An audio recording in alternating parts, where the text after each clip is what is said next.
Hello, my name is Shiraz and welcome to my English and Maths channel. Today we have this lovely poem, Stopping by Woods on a Snowy Evening by Robert Frost, and it's the Unit 8 in Class 9th English textbook. Here's my Facebook page if you would like to have a look. Okay, let's get started. Okay, so Robert Frost was born in 1874 and he died in 1963.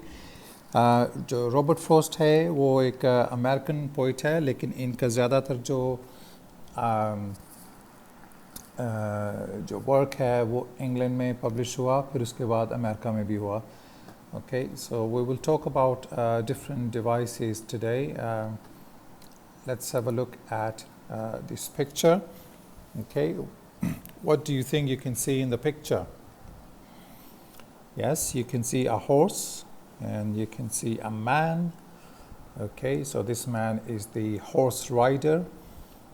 Okay, and what is happening? Is it raining or is it snowing? Excellent, yes, ये snow हो रही है. और कहाँ पे है ये जो आदमी है वो कहाँ पे है?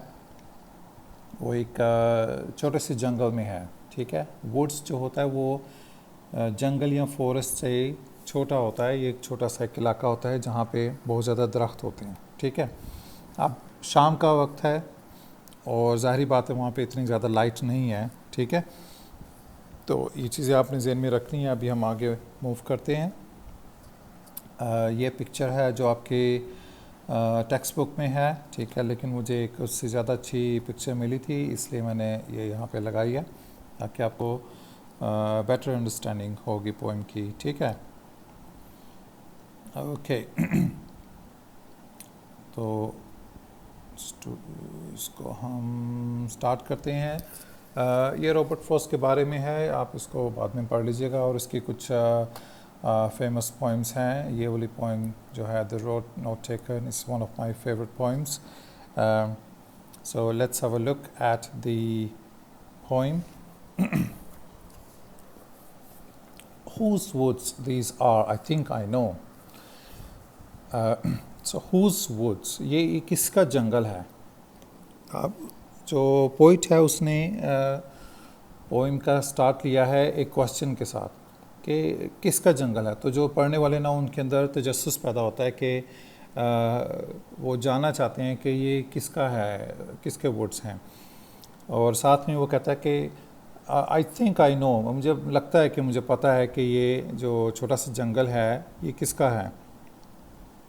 His house is in the village दो, लेकिन उसका जो घर है ना वो यहाँ पे नहीं है, वो गांव में है. ठीक है, तो अगर मैं इसके छोटे से जंगल में मैं एंटर भी हो जाऊँगा ना ऑनर की परमिशन के बगैर, तो कोई प्रॉब्लम नहीं है. प्रॉब्लम क्यों नहीं है? क्योंकि उसका जो मालिक है उसका घर गांव में है. ठीक है, अभी हम पहले सिर्फ इस पोइम को एज इट इज़ पढ़ेंगे, फिर हम इसके मज़ीद जो डिटेल्स हैं जो पोइट्रिक डिवाइसेस रॉबर्ट फ्रॉस्ट ने इस्तेमाल किए हैं फिर हम उस पर भी बात करेंगे बाद में. ठीक है, अब आप आगे पढ़ने से पहले ये सोचें कि आप रात के टाइम में, शाम के टाइम में जब अंधेरा है, ठीक है, और जंगल है उसमें आप एंटर हो रहे हैं तो आपकी कैसी फीलिंग होगी? आपको थोड़ा सा डर लगेगा. ठीक है ना, लेकिन ये रॉबर्ट फ्रॉस्ट की it's one of the qualities कि उसने ऐसी जगह को बहुत ही खूबसूरत तरीके से पेश किया है. His house is in the village, तो उसका घर जो है ना वो गांव में है. आप जब आप पोइम पढ़ें तो आपके जहन में एक विलेज का इमेज जो है ना, एक तस्वीर वो आ रही है. ठीक है, इसको हम बोलते हैं इमेजरी. इसको हम बाद में भी डिस्कस करेंगे. ठीक है, he will not see me stopping here, जो ऑनर है वो मुझे यहाँ पे नहीं देखेगा कि मैं अगर यहाँ पे थोड़ी देर के लिए रुक जाता हूँ तो उसको पता नहीं चलेगा, तो मैं यहाँ पे बग़ैर परमिशन के भी रुक सकता हूँ. ठीक है, to watch his woods fill up with snow. और रुकना किस लिए है? जब क्योंकि बर्फ़बारी हो रही है, उसके छोटे से जंगल में बर्फ़बारी हो रही है और ये सीन किस कदर खूबसूरत होगा शाम के टाइम में, तो वो चाह रहा है कि इस सीन को वो देखे तो वो पकड़ा नहीं जाएगा. ठीक है, जैसे होता है ना, आप किसी के बाग के अंदर आप चले जाते हैं बगैर परमिशन के, वहाँ पे अमरूद वगैरह और ये वो जामुन और कुछ भी जो होते हैं वो तोड़ लेते हैं, ठीक है। थोड़ी देर वहाँ पे रुक भी जाते हैं क्योंकि आप समझते हैं कि इसका जो मालिक है वो वहाँ पे नहीं है, ठीक है ना। माई लिटिल हॉर्स, अब वो जो है ना उसमें घोड़े के ऊपर है माई लिटिल हॉर्स, और जो घोड़ा है ना वो कोई इतना बड़ा नहीं है, वो छोटा सा है। माई लिटिल हॉर्स मस्ट थिंक, अब जो घोड़े होते हैं ना वो तो सोचते नहीं हैं, ठीक है, क्योंकि वो सोचने का काम है ना वो बेचारे इंसानों का काम है, घोड़ों का नहीं है। तो यहाँ पे पोइट ने उसको एक इंसान की सी खासियत जो है ना वो खूबी दी है, ठीक है। माई little horse must think it queer, queer का मतलब होता है स्ट्रेंज, अजीब, कि मेरा जो घोड़ा है ना छोटा सा घोड़ा, वो सोचेगा यार ये क्या स्ट्रेंज सी अजीब सी बात है कि यहाँ पे जो है ना मेरा राइडर जो है ना वो रुक रहा है। To stop without a farm house near, ठीक है। तो उस जंगल के आसपास में कोई फार्म हाउस भी नहीं है जहाँ पे कोई रहने का, शाम गुजारने का, रात गुजारने का कोई ठिकाना हो, जहाँ पे खाने पीने का बंदोबस्त भी हो। तो वो घोड़ा जो है ना वो सोच रहा है यार ये कहाँ पे यार फंसा दिया मुझे इसने, कहाँ पे ये रुक रहा है बेचारा, ठीक है। Between the woods and frozen lake, ठीक है, वो छोटा सा जंगल और फ्रोज़न लेक। अब जो लेक है ना, झील है, वो जमी हुई है, उसके अंदर पानी जमा हुआ है। जमा हुआ क्यों है? बिकॉज इट्स विंटर, ठीक है, स्नो हो रही है और बहुत ज़्यादा ठंड है। और साथ ही साथ में क्या है, the darkest evening of the year, और पूरे साल की जो सबसे ज़्यादा तारीख रात है जिसमें सबसे अंधेरा होता है वो वाली वो शाम है, ठीक है। तो अब देखें ना कि मुख्तलिफ़ दिनों में जो शाम है ना वो, जैसे गर्मियों के दिनों में शाम जो है ना वो थोड़ी सी रोशनी उसमें ज़्यादा होती है, ठीक है। फिर ऐसा ऐसा बतदरीज जो है ना वो रोशनी उसकी, जैसे जैसे हम विंटर की तरफ जाते हैं तो रोशनी कम होती जाती है। तो ये जो है ना वो सर्दियों की सबसे ज़्यादा तारीख अंधेरी जो है ना वो शाम है, यहाँ पे रोशनी बहुत कम है। तो फिर जो हॉर्स है वो बेचारा क्या करता है कि यार निकलो यहाँ से यार, ये कहाँ पे हम रुक रहे हैं, ठीक है। तो वो उसके लिए वो क्या करता है, he gives his harness bells a shake. तो जो हार्नेस है ना वो होती है जिसपे वो जो बेल्ट से होते हैं, जो लगाम से होती है, और जैन और सारा जो उसका सामान होता है जो घोड़े के ऊपर जो आदमी बैठ के जो है ना वो उसको कंट्रोल करता है, ठीक है। या वो भी जिससे हम घोड़े को किसी एक बग्गी के साथ बांध देते हैं, ठीक है, जोड़ देते हैं, उस सारे सामान को क्या कहते हैं, हार्नेस। तो उसमें जो बेल लगी हुई ना, तो वो जानबूझ के जो है ना उसको बेल को थोड़ा सा हिलाता है, शेक करता है थोड़ा सा, ठीक है। क्यों करता है? कि अपने जो राइडर है उसको ज़रा ना हिलाने के लिए कि यार इधर रुकना नहीं है कोई नहीं, हमने जो जहाँ पे हम जा रहे हैं हमें वहाँ पे जाना है, ठीक है। तो to ask if there is some mistake, कि अपने ही राइडर से पूछने के लिए कि यार ये कोई गलती तो नहीं कर रहा यहाँ पे रुक के, तो इसलिए वो अपनी जो बेल्स है ना उसको थोड़ा सा हिलाता है, ठीक है। अब ये ज़रा ज़हन में रखिएगा कि जो आस्क है ना, पूछना, इंक्वायरी करना, वो घोड़ों का काम नहीं है, वो किसका काम है, इंसानों का काम है, ठीक है। इसको हम बाद में भी दोबारा फिर डिस्कस करेंगे। अब वहाँ पे एक तो हमें बेल्स की जो है ना वो आवाज़ आ रही है, ठीक है। इससे पहले हमने देखा कि जो वुड्स है, लेक है, फार्म हाउस है, ये मुख्तलिफ़ इमेजेस हैं, तस्वीरें हैं, पिक्चर्स हैं, एक मंजर कशी हो रही है हमारे सामने, हम जो है ना वो पूरा मंजर हमारे सामने आ रहा है। द ओनली अदर साउंड्स यहाँ पे इसका मतलब sound is, the only other sound is. अब एक तो बेल्स की आवाज़ होगी, ठीक है, उसके अलावा और कौन सी साउंड है वहाँ पे पूरे उसमें छोटे से जंगल में, the sweep of easy wind. Sweep का मतलब होता है मूवमेंट, ठीक है, इसके बहुत ज़्यादा मतलब होते हैं, इसका मतलब झाड़ू लगाना भी होता है, तो लेकिन यहाँ पे इसका मतलब है एक हल्की सी जो है ना वो जुम्बिश, हल्की सी मूवमेंट, ठीक है, ऑफ ईजी विंड, हल्की सी हवा चल रही है, ठीक है। अभी हमें महसूस हो रहा है हमारे जिस्म पे जो है ना, जैसे जैसे आपको पॉइंट जो है ना वो हम पढ़ रहे हैं तो हमें महसूस हो रहा है कैसे हवा जो है ना हमारे जिस्म को छू रही है, ठीक है। और उसकी हल्की सी हवा की जो मूवमेंट है उसकी आवाज़ है। एंड डाउनी फ्लेक, फ्लेक क्या होता है, जब स्नो होती है ना, जो छोटे छोटे से जो ज़र्रे होते हैं ना, जब बारिश होती है तो कतरे होते हैं, ठीक है। जब जब ओले पड़ते हैं ना तो वो बर्फ़ के जो है ना पीसीज होते हैं, ठीक है।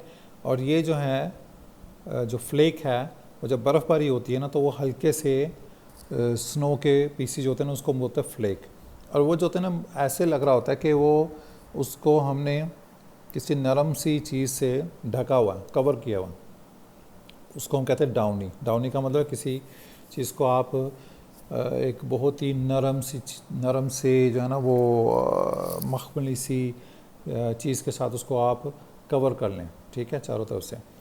तो जो फ्लेक है ना वो बड़े सॉफ्ट से हैं, बहुत ही नरम से हैं, और हल्की हल्की सी हवा जो है ना चल रही है, बस यही आवाज़ें आ रही हैं। एक उसके अंदर में उसने अपनी बैल की आवाज़ जो है ना वो भी डाल दी है, ठीक है। तो इसका मतलब क्या है? मतलब क्या है कि वहाँ पे बिल्कुल सन्नाटा है, कोई आवाज़ नहीं आ रही, बस ये आवाज़ें थी तीन जो सुनने को आई, इसके अलावा कोई आवाज़ वहाँ पे थी ही नहीं। और डार्केस्ट इवनिंग भी है। अब आप ये सोचें कि आप अकेले ऐसे जंगल में हैं जहाँ पे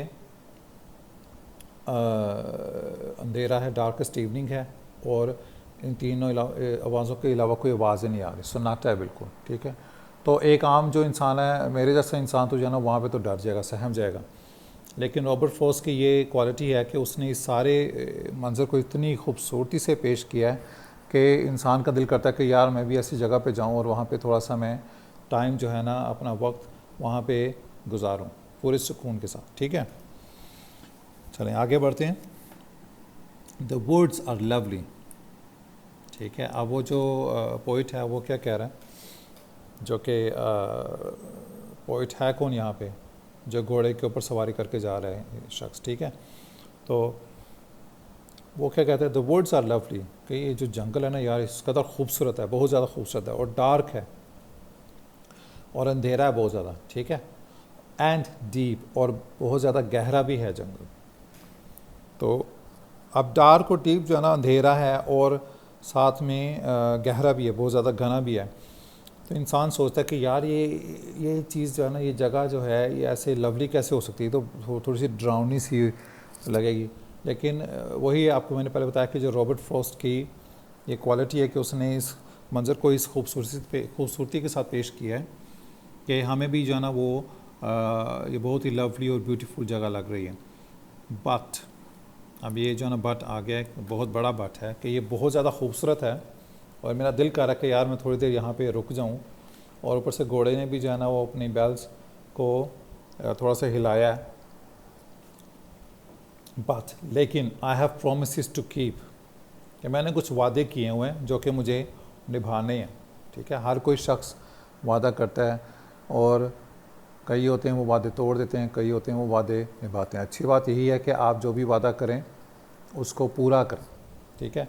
और यही वो कह रहे हैं यहाँ पे कि मैंने कुछ वादे किए हैं, मेरे कुछ ज़िम्मेदारियाँ हैं, मैंने कोई काम करने हैं जो कि मैं नहीं चाहता कि मैं यहाँ पे रहूँ तो वो फिर अधूरे रह जाएंगे।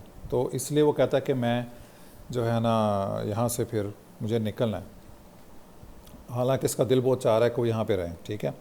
And miles to go, miles कई मील, टू गो मुझे जाना है, ठीक है, मुझे कई मील जाना है। बिफोर आई स्लीप, इससे पहले कि मैं सो सकूं। अब ये शाम का वक्त है, ज़ाहिर बात उसने जब रात होगी तो तमाम इंसानों की तरह उसने भी नींद लेनी है। तो वो कह रहा है कि मैं जो है ना बहुत ज़्यादा मेरा सफ़र है, बहुत मुसाफत है जो मैंने पूरी करनी है, इससे पहले कि मैं रात की जो है ना वो नींद मुझे अपनी आगोश में ले लें।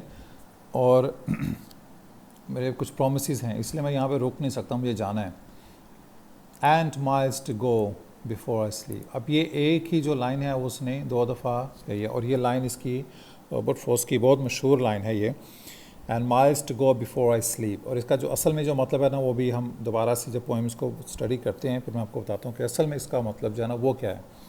अभी तो हमने थोड़ा जो ना वो इसका जो ज़ाहरी मतलब है वो हमने देख लिए हैं कि एक जंगल है उसमें वो गुज़र है, उसको बड़ा अच्छा लगा कि यार मैं यहाँ पे थोड़ी देर रुक जाऊँ। फिर वो घोड़े की बैल जो है ना वो हिलती है, फिर वो सोचता है कि नहीं यार मुझे जाना है, मुझे कुछ वादे जो हैं वो पूरे करने हैं, तो मैं भी यहाँ पे नहीं रुक सकता, हालांकि उसका दिल बहुत चाह रहा है, ठीक है। तो ये जो आखिरी जो लाइन है ये 2 दफ़ा क्यों है, क्योंकि इसने इसके ऊपर ज़ोर दिया है, स्ट्रेस दिया है, क्योंकि ये बहुत अहम लाइनें हैं इसकी। ठीक है, ओके। सो अब हम इस पॉइंट को एक दफ़ा फिर पढ़ेंगे। ठीक है, मुझे पता है कि आप थोड़ा सा बोर हो रहे होंगे, लेकिन अभी थोड़ी सी जो टेक्निकल जो चीज़ें हैं जो कि आपको जानना बहुत ज़रूरी हैं। ठीक है, अगर आपने एग्ज़ाम में अच्छे नंबर लेने हैं ना, तो आप ये टेक्निकल चीज़ें लिखेंगे ना, तो आप एग्ज़ामिनर को ये बता रहे हैं कि मैंने ऐसे रट्टे शट्टे नहीं लगाए हुए। हालांकि मुझे पता है कि सारे रट्टे भी लगाते हैं बच्चे, कोई बात नहीं, लेकिन जो टेक्निकल जो बातें हैं वो पता होना ज़रूरी है। ठीक है, तो सबसे पहले हम जो है ना यहाँ पे बात करेंगे, उसकी हम बात करेंगे एलिट्रेशन की। ठीक है, सबसे पहली बात हम कौन सी कर रहे हैं, एलिट्रेशन की। ये एक पोइटिक डिवाइस है जो कि पोइट्स यूज़ करते हैं। तो इसके लिए हम जो येलो कलर यूज़ कर लेते हैं। ठीक है, येलो कलर में अब आप देखिएगा कि यहाँ पे देखें W और W। ठीक है, तो दोनों जो वर्ड्स हैं उनकी जो फर्स्ट साउंड है वो सेम है। Whose woods these are I think I know. ठीक है, तो जो पहली साउंड एक जो है ना वो मौसीकी का जो है ना इफ़ेक्ट वो पैदा करती है, वो जब सेम साउंड होती है, तो इसको हम क्या कहते हैं, एलिट्रेशन। यहाँ पे किस साउंड की एलिट्रेशन है, W साउंड की। ठीक है, अब हम आगे बढ़ते हैं। हिज हाउस, तो यहाँ पे कौन सी साउंड की एलिट्रेशन है, H साउंड की। His house is in the village. दो का मतलब होता है अगरचे। ठीक है, दो एक बट की जगह पर हम इस्तेमाल करते हैं। ठीक है, लेकिन अगरचे। ओके, अब नेक्स्ट देखते हैं। नेक्स्ट हमारे एलिट्रेशन कहाँ पर है। He will not see me stopping here to watch his woods fill up with snow, my little horse must think it queer to stop without a farm house near, between the woods and frozen lake, the darkest evening of the year। Okay, यहाँ पे मुझे कुछ लग नहीं रही है। Okay, यहाँ पे अब देखिए फिर दोबारा से H की एलिट्रेशन है। ठीक है, He gives his harness bells a shake। अब इस लाइन को आप दोबारा से पढ़ेंगे ना, आप खुद भी मेरे साथ पढ़िए। He gives his harness bells a shake। तो जो H की जो साउंड है ना वो बड़ी खूबसूरत लग रही है यहाँ पे। ठीक है, ये है एलिट्रेशन। और देखते हैं कोई एग्जांपल हमें मिल जाए। To ask if there is some mistake, the only other, O और ओ। ठीक है, द ओनली अदर, और फिर दोबारा हमारे पास यहाँ पे आ गया S, the only other sounds the SVEEP. ठीक है, साउंड और स्वीप, ये यहाँ पे एस की एलिट्रेशन है। Of easy wind and downy flake। Okay, the woods are lovely, dark and deep। D और D। ठीक है, dark and deep, यहाँ पे D की alliteration. But I have promises to keep and miles to go before I sleep, and miles to go before I sleep। ठीक है, I think हमने कोई और एलिट्रेशन को मिस नहीं किया है। ओके, नेक्स्ट हम देखते हैं यहाँ पर personification। ठीक है, personification याद होगा, अभी हमने पहले बात की थी कि जो सोचने का काम है ना वो घोड़े का काम नहीं है ना। ठीक है ना, ये मैं इसके लिए ग्रीन कलर यूज़ कर रहा हूँ। थिंक, यहाँ पे कौन सोच रहा है, हॉर्स। जो सोचने का काम है वो घोड़े का काम नहीं है। ठीक है, इसलिए इंसान जो है ना वो क्या है, अशरफुल मखलूक़ात क्यों हैं, सबसे बेहतरीन मखलूक क्यों हैं, क्योंकि ये सोच सकते हैं, इनके पास ज़ुबान है। ठीक है, तो यहाँ पे लेकिन हॉर्स को शायर ने एक पर्सन के तौर पर, एक शख्स के तौर पे उसने पेश किया। ठीक है, और यहाँ पर फिर दोबारा आस्क भी आया था, आपको याद होगा। ठीक है, कि वो घोड़ा जो है ना वो उससे ऐसे बैल को हिला के ऐसे इसलिए हिला रहा है कि उससे इंक्वायरी कर रहा है, उससे पूछ रहा है कि यार तुम यहाँ पे रुके को गलती तो नहीं कर रहे। ठीक है, अब कौन सा घोड़ा होगा दुनिया में जो सोचेगा या पूछेगा अपने मालिक से कि तुम यहाँ पे रुक के गलती तो नहीं कर रहे। ठीक है, कोई भी नहीं है। तो ये यहाँ पे एज अ पर्सन जो है ना हॉर्स को पेश किया गया, तो हमारे पास ये किसकी एग्जांपल है, पर्सोनिफिकेशन की। ठीक है, अब हम आगे मूव करते हैं। जो नेक्स्ट वाली है वो है इमेजरी। इसके अंदर बहुत ज़्यादा इमेजेस हैं, पोइम के अंदर बहुत ज़्यादा इमेजेस हैं, बहुत ज़्यादा पिक्चर्स हैं जो हमारे सामने आती हैं। ठीक है, तस्वीरें हैं जो कि शायर जो है ना वो हमारे सामने लेके आता है। इसके लिए हम एक डिफरेंट कलर यूज़ करते हैं। ठीक है, ये यूज़ कर लेते हैं। ओके, तो सबसे पहले तो वुड्स है। ठीक है, वुड्स यानी जंगल। जब उस जंगल का जिक्र कि तो हमारे सामने जो छोटा सा एक जंगल है जो मैंने आपको तस्वीर में भी दिखाया वो हमारे सामने आ जाता है। ठीक है, तो वुड्स का इमेज है, फिर हाउस का इमेज है। ठीक है, विलेज का इमेज है। यहाँ इस पोएम के अंदर बहुत ज़्यादा इमेजरी की एग्जांपल्स हैं। ठीक है, ही विल नॉट सी मी। अब यहाँ पे सी जो है ना वो देखना, देखने की जो सेंस है वो भी यहाँ पे आ रही है। ठीक है, यहाँ पे हम इसको इमेजरी के साथ ही हम लिख लेते हैं सेंसेस। सेंसेस का भी बहुत इस्तेमाल करा। आपको पता ना 5 किस्म की सेंसेस होती हैं।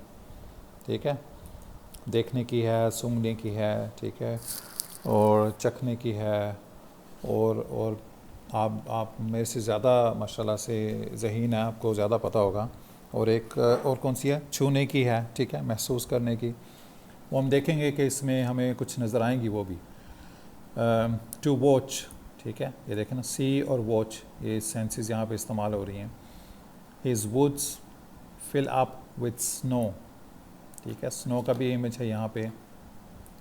हॉर्स का इमेज है, और हॉर्स कौन सा है, लिटिल हॉर्स है। ठीक है, must think it queer. Queer याद है ना, इसका क्या मतलब है, स्ट्रेंज, अजीब, अजीब सा लग रहा है घोड़े को, यार ये क्या कर रहा है। अब कौन सा घोड़ा दुनिया में जिसको कुछ चीज़ अजीब लगती हो। ठीक है, कोई घोड़ा नहीं है ना। तो ये हमारे पास किसकी एग्जांपल थी, पर्सोनिफिकेशन की। ओके, फार्म हाउस का इमेज है हमारे पास। ठीक है, वुड्स अगेन, फ्रोज़न लेक। ठीक है, डार्केस्ट इवनिंग। ठीक है, डार्केस्ट इवनिंग कैसे पता चलेगा, हमें देखने से पता चलेगा ना, तो ये भी एक सेंस है यहाँ पर। और he gives his harness, harness bells. ठीक है, जो ये भी एक इमेज है, और बेल की आवाज़ आएगी। ठीक है ना, आवाज़, ये अब यहाँ पे सुनने की हिस्सा आ गई, जो कि यहाँ पे एक और सेंस यहाँ पे यूज़ हो रही है। ठीक है, शेक, मूव हो रही है। साउंड, ठीक है, ये फिर साउंड की भी एक यहाँ पे हिस्सा इस्तेमाल कर रहा है। ठीक है, विंड है और फ्लेक है। विंड को आप देख नहीं सकते, उसको आप महसूस कर सकते हैं। ठीक है, तो जो विंड जो है ना वो आपको छू रही है, तो यहाँ पे एक छूने की भी एक हिस्सा आ गई है। ठीक है, फ्लेक का इमेज है यहाँ पे, फिर दोबारा से वुड्स है। ठीक है, तो काफ़ी ज़्यादा इसके अंदर इमेजेस हैं। ठीक है, अब यहाँ पे हम जो हम यहाँ पे एक और चीज़ है बहुत ज़रूरी है, सिंबलिज्म। ठीक है, सिंबलिज्म क्या होता है कि जो पोइट है वो एक सिंबल इस्तेमाल करते हैं। ठीक है, एक लफ्ज़ कुछ और होता है, लेकिन उसकी जगह पे वो असल में उस चीज़ को रिप्रेजेंट नहीं कर रहा होता, वो किसी और चीज़ को रिप्रेजेंट कर रहा होता है। ठीक है, तो वो जो इस पोइम के अंदर है ना, जो सबसे बड़ी मेन चीज़ है ना, वो सिंबलिज्म है, और उसके लिए भी हम एक डिफरेंट कलर इस्तेमाल करते हैं। ठीक है, आप यहाँ पे देखिए कि स्लीप का जो वर्ड है वो किस चीज़ का सिंबल हो सकता है, आप सोचें। जो सोने का अमल है वो किस अमल से मुशाबहत रखता है, किससे जो है ना वो मिलता जुलता है, डेथ से। वेरी गुड, ठीक है, आपको तो माशाल्लाह बहुत ज़्यादा पता है यार। तो यहाँ पे जो स्लीप है ना वो किस चीज़ का सिंबल है, डेथ। ठीक है, इसको हम यहाँ पे लिख लेते हैं ज़्यादा से, ताकि आपको स्लीप जो किस चीज़ को रिप्रेजेंट कर रही है, डेथ को। और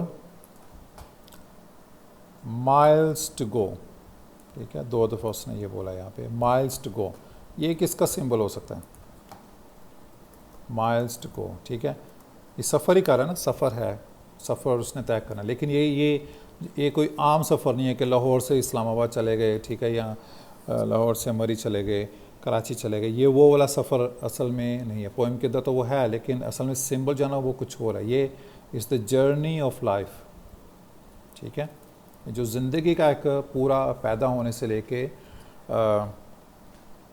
जो डेथ तक जो एक जर्नी है ना, ये वो जर्नी है असल में, ठीक है। तो ये भी एक सिंबल होगी। इसके अलावा इसमें एक और सिंबल मैं आपको भी बताता हूँ, उसको हम ऊपर मूव कर लें, ठीक है। और promises to keep, but I have promises to keep। हर किसी के ज़िंदगी के अंदर promises होते हैं, ठीक है। जैसे आप हैं, आपने अपने पेरेंट्स से promises किए हैं कि आप स्टडी करेंगे, स्टडी करके मेहनत करेंगे, अच्छे नंबर लेंगे, अच्छे कॉलेजेस में जाएंगे, अच्छी यूनिवर्सिटीज़ में जाएंगे, ठीक है, और इंशाल्लाह उसके बाद अच्छी जॉब होगी आपकी, ठीक है। ये आपके प्रोमिसेस हैं, चाहे आपने हाथ मिला के प्रोमिसेस ये किए हैं या वैसे ही एक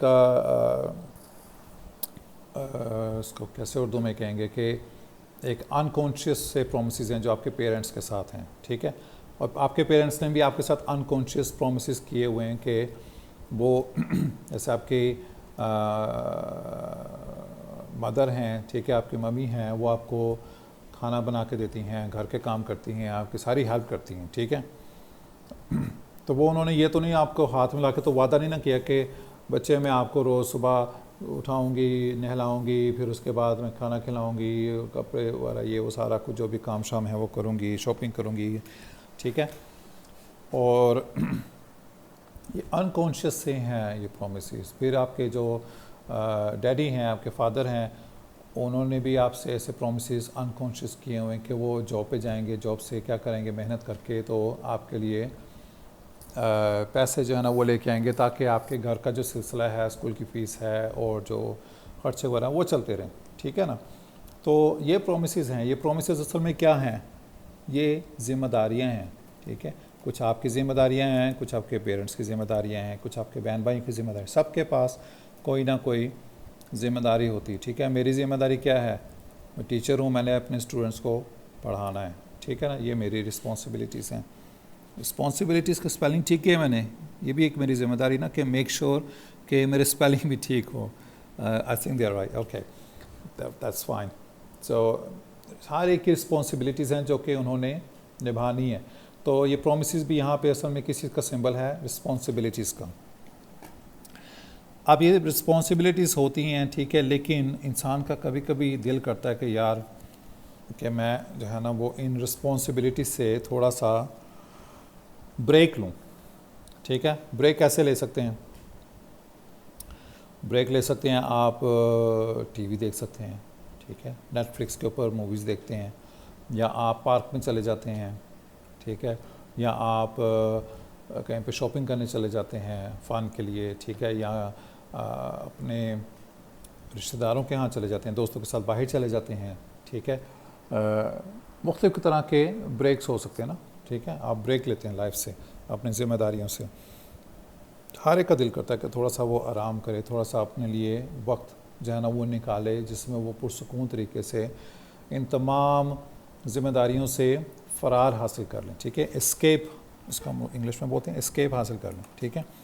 तो वो वाला यहाँ पे भी इमेज है हमारे पास, ठीक है। और वो एस्केप यहाँ पे कहाँ पे है, कहाँ पे पोइट्स को मिल रही है एस्केप? वो है वुड्स के अंदर, ठीक है। तो ये यहाँ पे एक और सिंबल है हमारे पास, जो वुड्स है असल में किस चीज़ को रिप्रेजेंट करता है? वुड्स भी, और जो इवनिंग है, ये एस्केप को, इस फरार को, ठीक है। अब उसका पोइट का बड़ा दिल कर रहा है कि यार मैं थोड़ा सा यहाँ पे रुक जाऊँ थोड़ी देर के लिए, एक जो ना वो मेंटली तौर पे अपने आप को सुकून देने के लिए मैं रुक जाऊँ। लेकिन फिर उसको याद आता है कि नहीं नहीं नहीं नहीं नहीं, मुझे तो जाना है, मुझे तो प्रोमिसेस हैं, मेरी ज़िम्मेदारियाँ हैं जो कि मैंने तय करनी है। ये जो लाइफ का जर्नी है, लाइफ का जो सफ़र है वो मुझे तय करना है, जो माइल्स हैं, बहुत ही ज़्यादा मील हैं, ठीक है, बिफ़ोर आई स्लीप, इससे पहले कि मैं इस दुनिया से रुखसत हो जाऊं, मेरी जो ज़िम्मेदारियां हैं वो तो मैंने पूरी करनी है ना, जो मेरे काम है वो तो करने ही करने हैं, ठीक है। तो ये इसमें सिंबलिज़म हो गया। और इसके अलावा हमारे पास क्या है इसमें चीज़ जो हम, हाँ एक और है, अगर आपका दिल करे तो आप उसको यूज़ करें, अगर आपका दिल ना करे तो कोई बात नहीं, उसको ना यूज़ करें, कोई बड़ी बात नहीं है। इसके लिए हम थोड़ा सा ब्लैक कलर यूज़ करते हैं, ठीक है। इसका है मेटाफर, ठीक है। इसके अंदर ज़ाहरी तौर पर कोई मेटाफर नहीं है, ठीक है। तो मेटाफर असल में होता क्या है? मेटाफर ये होता है कि जब हम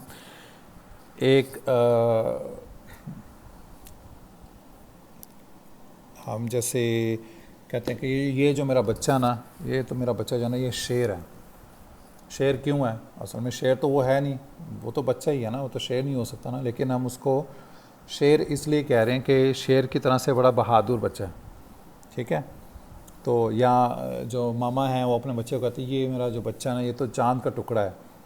चाँद का टुकड़ा तो नहीं हो सकता ना, पॉसिबल नहीं है ऐसा, लेकिन हम जो है ना चाँद का टुकड़े इसलिए कह रहे हैं कि चाँद जो है ना बहुत खूबसूरत है, तो मेरा बच्चा भी बहुत खूबसूरत है। हम जो मायनी हैं, जो मीनिंग्स हैं ना, वो हम उधार ले रहे हैं, ठीक है। तो इसको हम कहते हैं मेटाफर। चाँद के जैसा नहीं है, वो चाँद का टुकड़ा है, ठीक है। शेर के जैसे बहादुर नहीं है, शेर है, ठीक है। वो जब जैसे आता है ना, ठीक है, he is brave like a lion, वो सिमिली है, सिमिली इसके अंदर नहीं है हमारे पास, ठीक है। मेटाफर है, मेटाफर भी बिल्कुल क्लियर नहीं है यहाँ पे। तो मेटाफर जो है ना वो यहाँ पे एक्सटेंडेड मेटाफर है, जो हमने सिंबलिज्म में भी डिस्कस किया है। Miles to go before I sleep.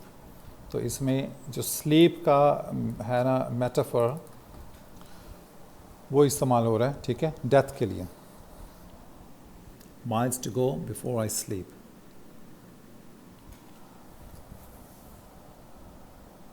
ठीक है, ये हमारे पास, इसको हम कहते हैं एक्सटेंडेड मेटाफर, ठीक है। अगर आप इसको लिखना चाहें तो लिख लें, ना लिखना चाहें तो इस कोई इतनी बड़ी बात नहीं है। वो ना हो कि आपको जो पेपर चेक करें उनको ख़ुद को ही ना पता हो, तो फिर प्रॉब्लम हो सकती है कभी कभी, ठीक है। तो एक्सटेंडेड मेटाफर है, लेकिन जब आप बड़ी क्लास में जाएंगे तो आपको इसका जो है ना वो फिर पता होना चाहिए, ठीक है। अभी मैट्रिक एग्ज़ाम के लिए आप इसको नहीं भी लिखेंगे तो कोई बात नहीं। Okay, so I think you liked my lesson. If you have any questions, please feel free to ask me, and all the best. Hopefully I will see you again for the next unit, which is, I think, unit number 9. Yes, so unit number 9. Okay, thank you very much. All the best. Bye bye. Allah Hafiz.